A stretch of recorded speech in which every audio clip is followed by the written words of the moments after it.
हमारे दर्शक बंधुओं, सब्सक्राइबर्स, व्यूवर्स, आप लोग से निवेदन है कि जल्द से जल्द मेरा चैनल को मोनेटाइज कराने में आप लोग मदद करें। जो भी पहला दर्शक मेरे वीडियो पर आएंगे, देखेंगे, वो कृपया एक बार सब्सक्राइब कर दें। और वो एक बार सब्सक्राइब आजीवन के लिए हो जाता है। लाइक भी यदि आपको समय रहे तो थोड़ा लाइक भी कर दें, क्योंकि लाइक भी करने में ज़्यादा समय नहीं लगता है। आपका यह सहयोग किसी के लक्ष्य को पूरा कर सकता है, और इस मेरे लक्ष्य को पूरा करने के लिए आप लोगों को कोटि कोटि नमन, सत सत नमन, बहुत बहुत धन्यवाद, बहुत बहुत शुक्रगुजार हूँ मैं।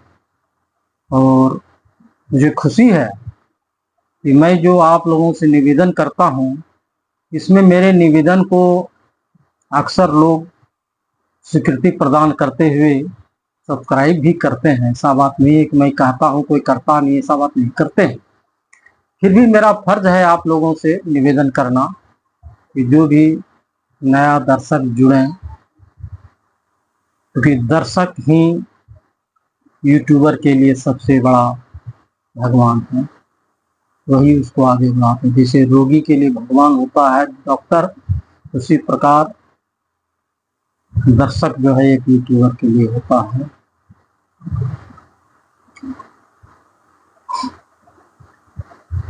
आज 9वां खंड स्टार्ट होने जा रहा है लंका कांड का। जरही पतंग मोह बसो,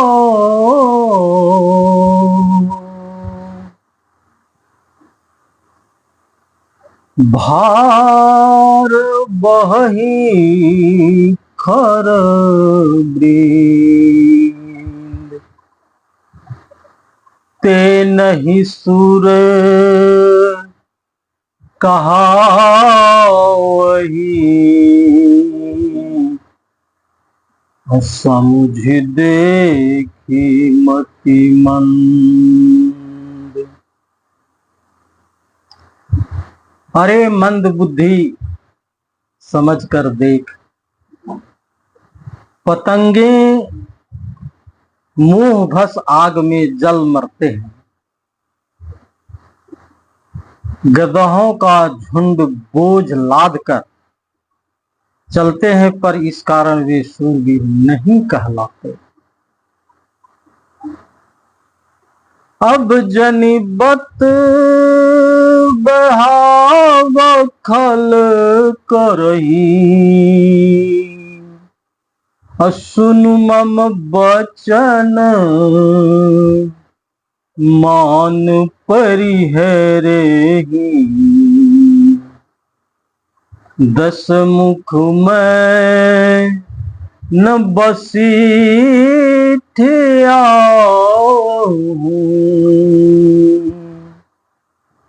अस विचारी रघुबीर पठाऊ। अरे दुष्ट, मन बढ़ाव मत कर, मेरा वचन सुन और अपने अभिमान को त्याग दे। हे 10 मुख, मैं दूत की तरह नहीं आया हूं। श्री रघुवीर ने ऐसा विचार करके मुझे भेजा है। बार बार ऐसे कहे कृपाला, नहीं गजारी जसु बंधे श्रीकाला। मन महु समुझी वचन प्रभु के रे, असहु कठोर बचन 60 तेरे। कृपालु श्री राम जी बार बार ऐसा कहते हैं कि सियार के मारने से सिंह को यश कभी नहीं मिल सकता। अरे मूर्ख, प्रभु के वचनों को मन में समझकर ही मैंने तेरे कठोर वचन सहे। नाही तकारी मुख भंजन तोरा, ले जात हूँ सीत ही बरजोरा। जाने उतावल बल अधम सुरारी, असुने हरिया नहीं पर नारी। नहीं तो तेरा मुख तोड़कर मैं सीता जी को जबरदस्ती ले जाता। अरे अधम, देवताओं के शत्रु, तेरा बल तो मैंने तभी जान लिया जब तू सोने में पराई स्त्री को हर लाया। ते निशिचर पति गर्भ बहुता, मैं रघुपति से वक कर दूता। जौन राम अपमान ही डर हूँ, तो ही देखत यस कौतुक कर। तू राक्षसों का राजा और बड़ा अभिमानी है, परंतु मैं तो श्री रघुनाथ जी का सेवक का दूत हूँ। यदि मैं श्री राम जी के अपमान से न डरूं तो तेरे देखते देखते ऐसा तमाशा करूं तो ही पटकी मही से नहती, चौपट करी तब गावशी। तब जुबतिन समेत सठा, जनक सुत ही ले जाऊं रे। तुझे जमीन पर पटक कर तेरी सेना का संहार करके और तेरे गांव को चौपट करके, अरे मूर्ख, तेरी युवती स्त्रियों सहित जानकी जी को ले जाऊं। जौवस करो तदपि न बड़ाई, मुँह यही बंधे नहीं कछु मनुसाए। कौल कामो बस कृपिन विमूढ़ा, अति दरिद्र आजसी अति बूढ़ा। यदि ऐसा करूं तो भी इसमें कोई बड़ाई नहीं। मेरे मरे हुए मारने में कुछ भी पुरुषत्व नहीं है। वाम मार्गी, कामी, कंजूस, अत्यंत मूढ़, अति दरिद्र, बदनाम, बहुत बूढ़ा, सदा रोग बस संतत क्रोधी, विष्णु विमुख श्रुति संत विरोधी। तनु पोषक निंदक यद खान, अजीवत सब सम 14 प्राण। नित्य का रोगी, निरंतर क्रोध युक्त रहने वाला भगवान विष्णु से विमुख, वेद और संतों का विरोधी, अपना ही शरीर पोषण करने वाला, पराई निंदा करने वाला और पाप की खान, ये 14 प्राणी जीते ही मुर्दे के समान है।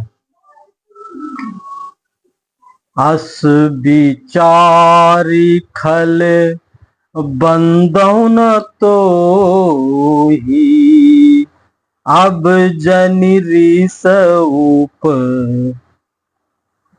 जावसी मुँह, सुनि सकोप कह निशिचर नाथ,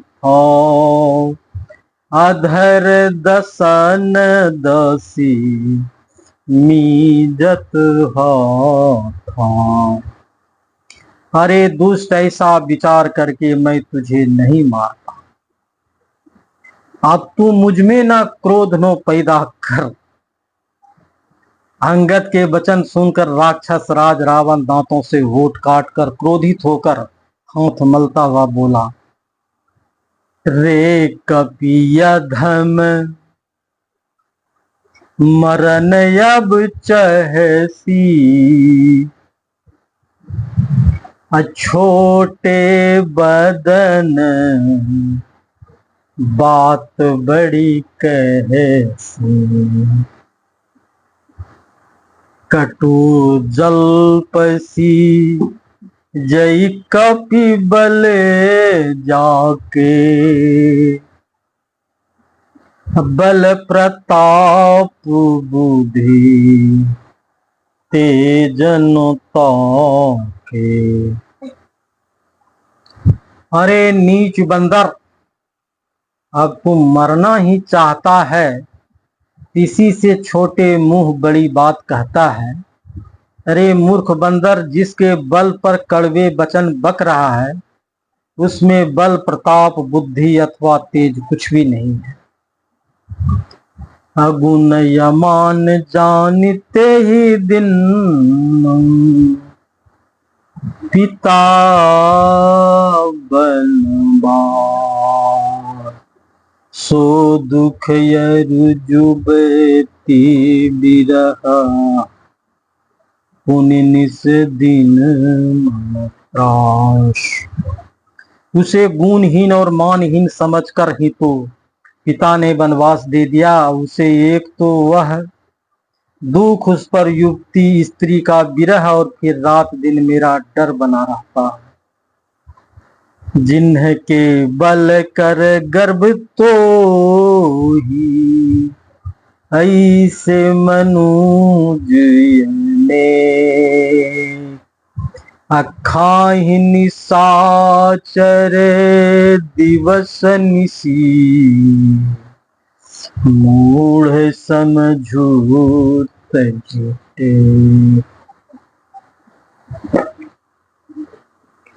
जिनके बल का गर्व है तुझे, ऐसे अनेकों मनुष्यों को तो राक्षस रात दिन खाया करते हैं।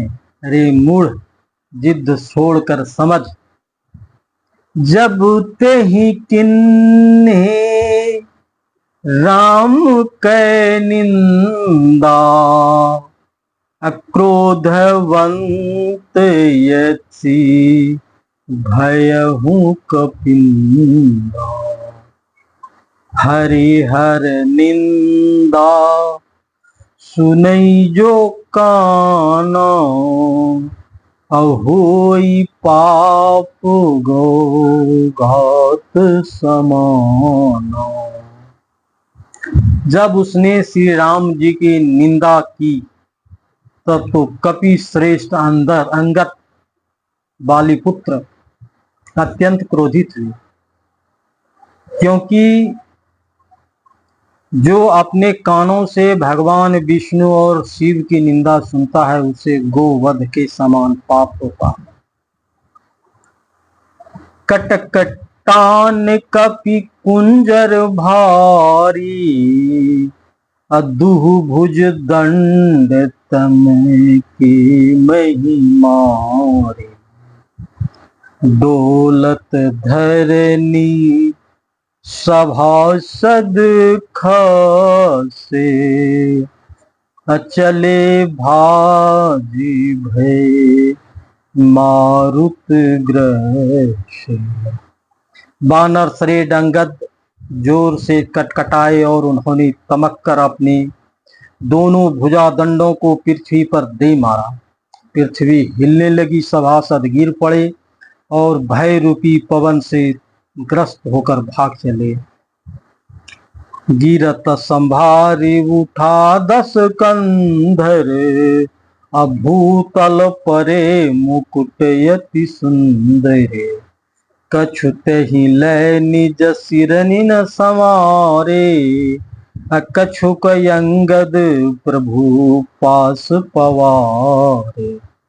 रावण गिरते गिरते संभल कर उठा और उसके अत्यंत सुंदर मुकुट पृथ्वी पर गिर पड़े, और कुछ तो उसने उठाकर अपने सिरों पर सुधार कर रख लिया, कुछ अंगद ने उठाकर प्रभु श्री रामचंद्र जी के पास फेंक दिए। आवत मुकुट देख कपि भागे, अदिनहि लूक परन विधि लागे। की रावण करि कोप चलाए, अकुली सचारी आवत धति धाये। मुकुटों को आते देखकर बानर भागने लगे। क्या दिन में ही उल्कापात होने लगा, अथवा क्या रावण ने क्रोध करके 4 वज्र चलाए हैं जो बड़े धाये के साथ आ रहे हैं। कहे प्रभु हसी जनि हृदय डेराओ, अलूकन यसनी ये तू नहीं रहा। ये किरीट 10 कंधर के रे, आवत बालिक नहीं के। प्रभु ने हंसकर कहा, मन में डरो नहीं, ये न उल्का है, न वज्र और न केतु या राहु। अरे भाई, ये तो रावण के मुकुट हैं जो बाली पुत्र अंगद के फेंके हुए आ रहे हैं। आज दर्शक बंधु यहीं तक, आगे 10वां पार्ट में इसको फिर आरंभ करूंगा। आज का यह वीडियो आप लोग पूरा देखें, आनंद लें, भगवान का भक्ति करें। इसी बहाने कम से कम भगवान की भी भक्ति हो जाएगी सबका। दिल से सब्सक्राइब करें, लाइक करें, कमेंट करें। इसके लिए आप लोगों को बहुत बहुत धन्यवाद, दिल से शुक्रिया। यदि नाम आप लोग लिख करके कमेंट करते तो मैं सबको इधर से नाम बोल कर, उसका जगह बोल करके भी धन्यवाद करता। जय हिंद।